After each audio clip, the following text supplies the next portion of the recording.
नमस्कार. मुख्यमंत्री माझी लाडकी बहीण योजनेअंतर्गत पात्र असलेल्या हप्ते येण्यास काही महिलांना लाभार्थ्यांचे हप्ते नोव्हेंबरपासून, महिला लाभार्थ्यांचे हप्ते डिसेंबरपासून, महिला लाभार्थ्यांचे हप्ते मार्चपासून येणं बंद झालेले आहेत. जवळपास 2.5 कोटीपर्यंत लाभार्थी असलेली या योजनेच्या अंतर्गत 92,10,000 महिला लाभार्थी आतापर्यंत अपात्र करण्यात आलेले आहे. ज्यांचे हप्ते बंद झालेले आहेत त्यांच्यापैकी जवळपास 62 लाख महिला लाभार्थ्यांचे हप्ते पुन्हा सुरू होऊ शकतात. अशा प्रकारची परिस्थिती नेमके हप्ते येणं बंद का झालं? महिला लाभार्थी ज्यांचे हप्ते पुन्हा सुरू होऊ शकतात का? त्यासाठी काय करावं लागणार आहे?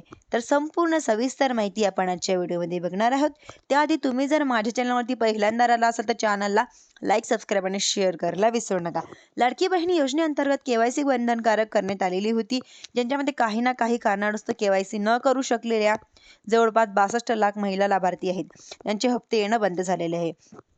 डिसेंबर 2025 पासून या महिला लाभार्थ्यांचे हप्ते येणं बंद झालेले आहे. ज्या महिला लाभार्थ्यांचे की केवायसी केलेली नाही, या योजनेच्या महिला लाभार्थ्यांना पुन्हा एकदा केवायसी जर सुरू केली, त्या महिला लाभार्थ्यांना केवायसी जर झाली तर महिला लाभार्थ्यांची पुन्हा एकदा या योजनेअंतर्गत हप्ता मिळवण्यासाठी पात्र होऊ शकतात. व आता महा-डीबीटी 2.0 वरती महामानवच्या माध्यमातून महा-आयडी जनरेट करून महिला लाभार्थ्यांची केवायसी करण्याची प्रक्रिया पार पडली जाण्याची शक्यता वर्तवण्यात येत आहे.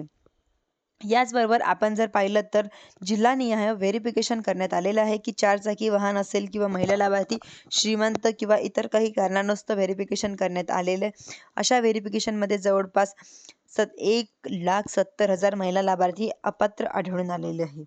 हप्ते येणं बंद करण्यात आलेले आहे आणि काही ऑपरेशन घेण्यात आलेले आहे की पर्याय महिला व बालविकास कार्यालयामध्ये देण्यात आलेले आहे.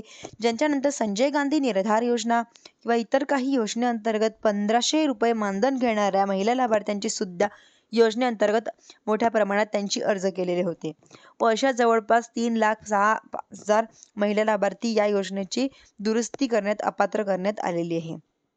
या व्यतिरिक्त एका घरामध्ये 2 पेक्षा जास्त लाभार्थी असणं, एका घरामध्ये 2 पेक्षा जास्त महिला लाभार्थी असू नये अशा प्रकारची अट घालण्यात आलेली होती. ज्याच अनुषंगाने एकापेक्षा 2 महिला लाभार्थी ज्या विवाहित आहेत किंवा अशा महिला लाभार्थी आहेत की रेशन कार्डवरती एका घरामध्ये लाभार्थी काही कारणास्तव जवळपास 2.5 लाख महिला लाभार्थी अपात्र करण्यात आलेले आहे. जास्त उत्पन्न असलेल्या ज्यांच्यामध्ये ITR रिटर्न भरणारे किंवा काही कारणास्तव उच्च उत्पन्न गटामध्ये दिसून आलेल्या ज्या काही महिला लाभार्थी अशा जवळपास 16 लाख महिला लाभार्थी यांच्यामधून अपात्र करण्यात आलेले आहे.